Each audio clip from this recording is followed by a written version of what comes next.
On today's episode, we're going to be talking to a Superman fan that thinks he's as much of a Superman fan as I am.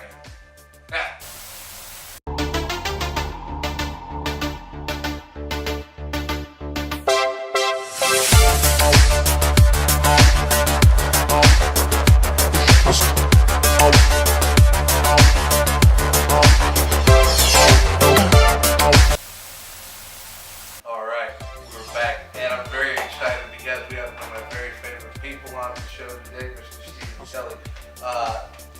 Credentials, please, sir, if you list them off for us. I am a local comic book artist. I created Shane Long Shadow's Hungry, Man Up Kid.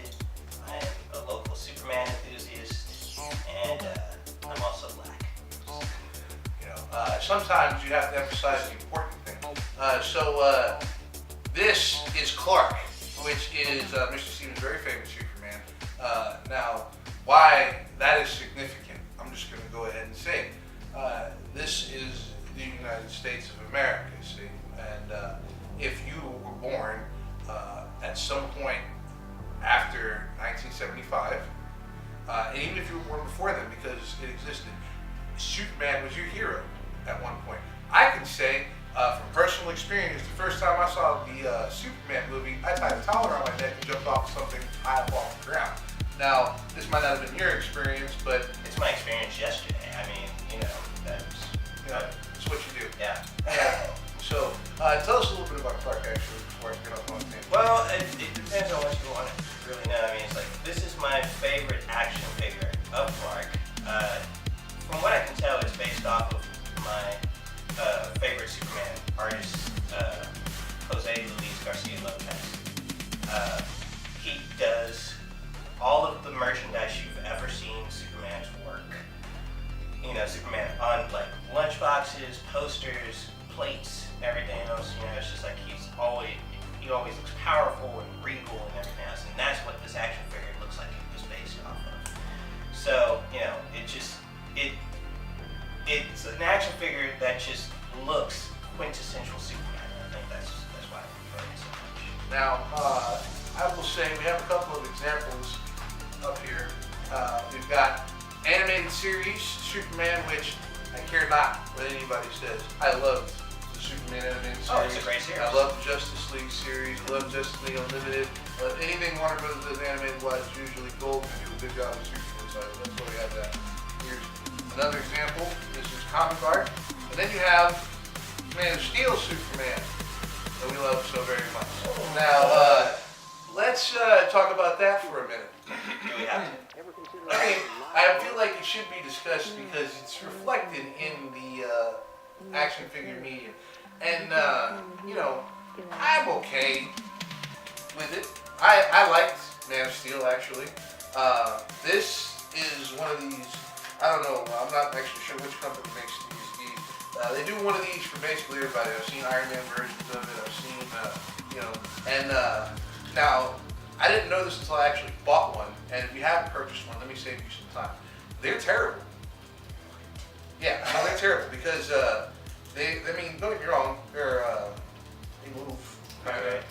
The no leg thing, the no leg bend thing, really bothers me. Now, there are some like this one here that I actually like that it doesn't bend, but the thing is, it has a certain like flair to the pose that they're giving. Right. The lack of articulation is, well, at least,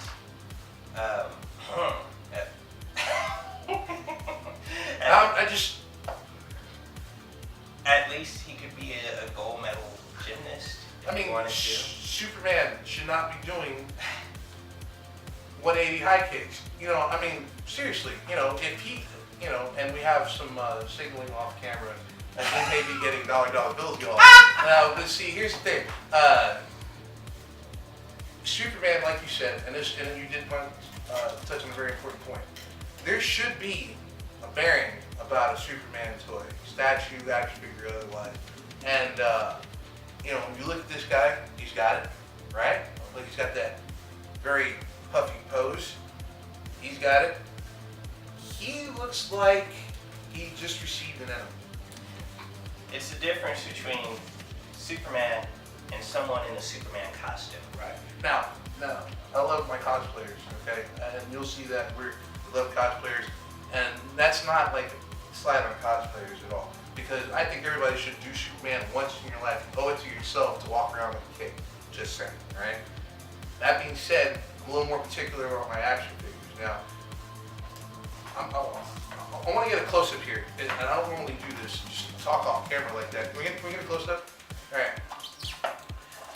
His thighs look god-awful, right? Now, what I'm saying, I feel like, while that may be an overly specific complaint, alright? I mean, someone's coming. Yeah, but just look at that, okay?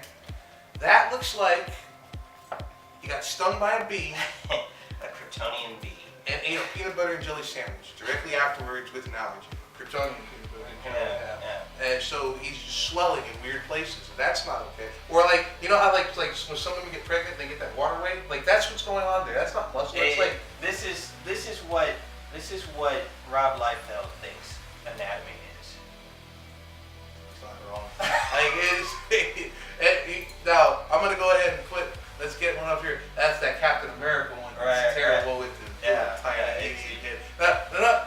Great artwork, but the dude's famous for, disproportionate anatomy. Right. You know, so yeah, okay. Well, let's get back on to Superman. All right, so let's see. So that is our assessment of that particular individual action figure. Now, we're on the subject of Superman. While I have a fellow big Superman person on the show with me, I want to talk about a couple of things that are near and dear to my heart as far as the comic book is concerned. We'll start with Electric Superman, both of them. Now, I'm glad I'm not the only one that hated that. Because I don't think I've ever met anybody who was a fan of that art. I know. I mean, let's be real here. A lot of times, comics do stuff, to get everybody's attention. When you tell everybody that, for the first time in forever, Superman's going to get a new costume, it's going to get attention. That is the only reason why it got attention. And yes, it was every bit as terrible as we predicted it would be. And within a year, Superman went back to wearing his classic costume. Now, we've got some images here of what I'm talking about specifically. I want to say, and this is gonna use this as a segue into my next Superman conversation, which is dumbest powers. Okay, the stupidest thing about Electric Superman was his mode of transportation. Bouncing around, making thunderclaps as he hits the ground. Real effective. So here means you've got to like coast somewhere, hit something, and then target yourself. Now I'm lousy at pool. I don't know if you like. I mean, it's funny that you bring that up because it goes right back to what we just got through talking about, the difference between Superman and a person wearing a Superman costume. When you see Superman take off into the sky, it's like, that's supposed to be inspirational or whatever. It's just like, you look at it and you just dream about being able to do the same thing.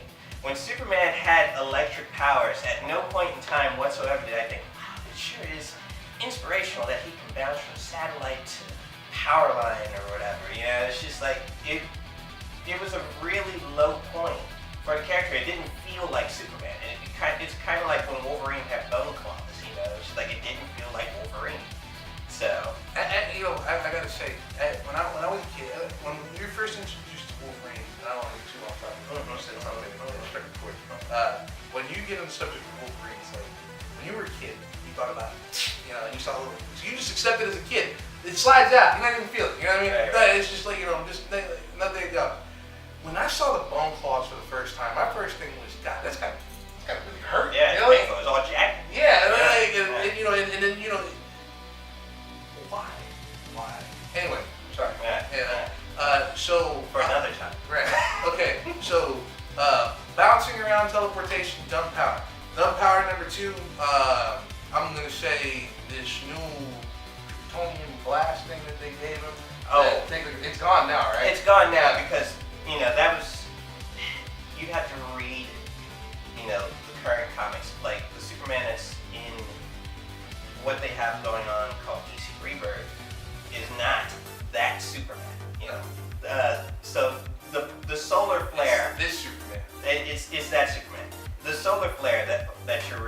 referring to, that's not a power of his anymore. Thank God. It's just, yeah, it's just plain. Okay, and we're gonna wrap up here. So there you have it. There's your two opinions. Tell me what you think. Tell me if you disagree. If you have a case, make it, and let the rest of the internet argue with you for a change. And we'll be right back.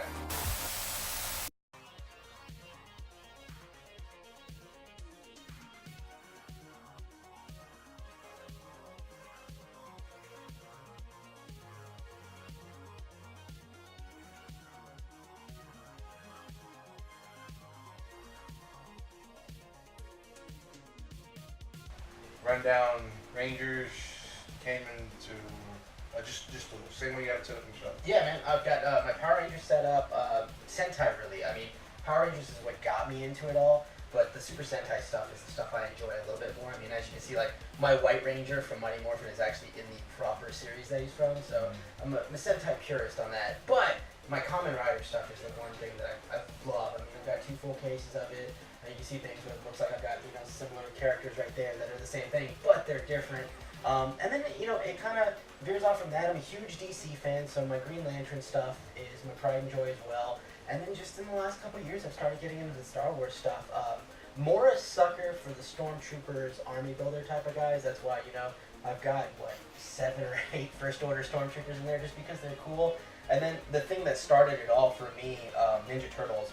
I mean, that's the first toy line my mom bought for me, and fell in love with it.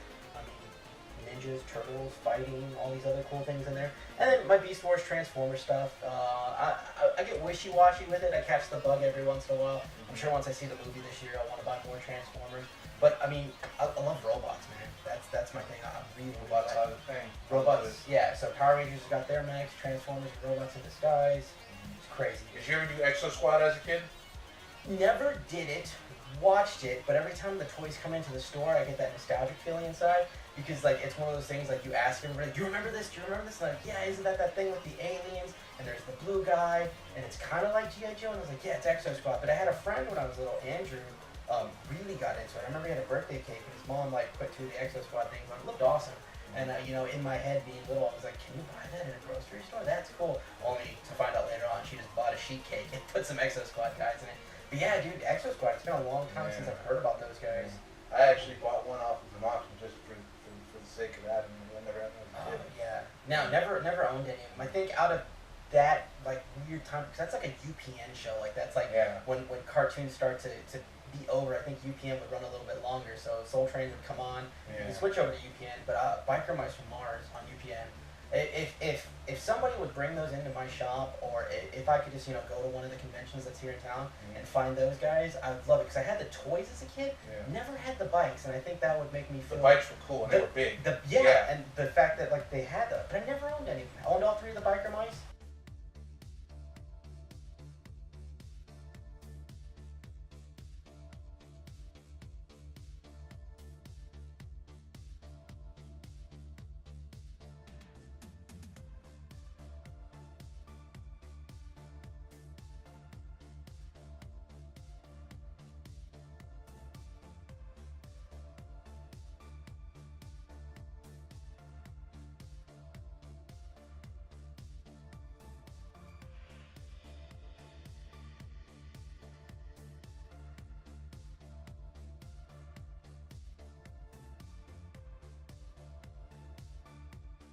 Now, number 2 love, and I do want to give you a chance to talk about this, the Kamen Riders.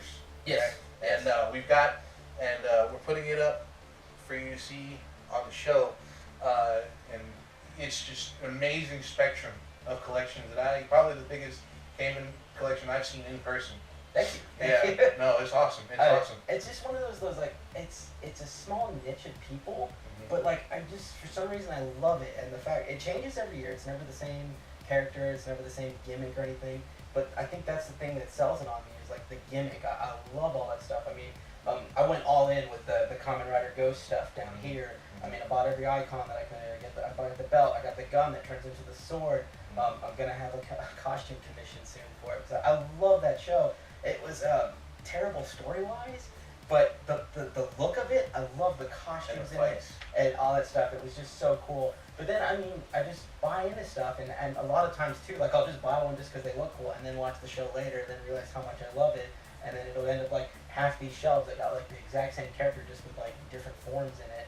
Yeah. And it's just one of those things, and I mean, it's a small community of people, but like when you meet somebody else that likes Kamen Rider stuff, it's just like you guys become friends for life. Instantly. And it's just like I love all this stuff, and like I mean the current series is all about video games and doctors, and you're like, how does that work? But they make it work, man. So I'm just crazy because I mean it's Kamen Rider Snipe, which is a first-person shooter perspective. Kamen Rider X8, it's a platformer. And Kamen Rider Brave, which is an RPG, and it's just like that, and they level up and all that. It's ridiculously cool. Yeah, so yeah. So you guys, if you see something you have questions about, drop a line in the comment box. If you see something you want to know more about, we're going to put information on Mr. Kevin so you can get a hold of him. Do you talk about your thing in Toy Box? Oh yeah, dude, I do a YouTube channel. It's running a little slow right now because my cameraman, he works at another store. But we just review toys. I mean, people, you know, want to spend money on expensive stuff, but they don't know if they want to, and that's what the point of my show is. I want to show you everything you're going to get with the stuff that you're going to buy before you buy it, just so you know you're making that proper investment. And plus, I get to play with the toys, and it's cool. I mean, it's one of the things for working at a comic shop. I might as well, you know, exercise that power that they've given me. And I mean, I love toys. I mean, you can see toys are my thing, and so getting to share it with other people is just the joy for me. And I love the toy community. You meet lots of cool people. I mean, right here, you know, this is what the second, third time that we've met, and it's already like when I get some more Power Ranger stuff in that you're looking for, I'll give you a call because I know you're looking for And it. when you get your rider costume set up, hopefully my White Ranger will be ready to go at the same time.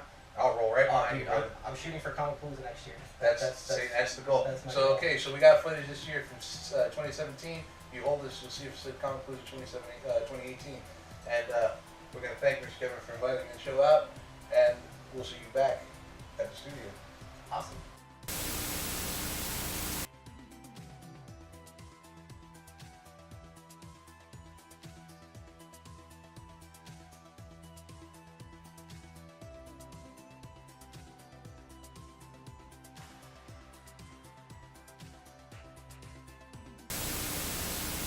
And with that, thank you very much for watching, guys.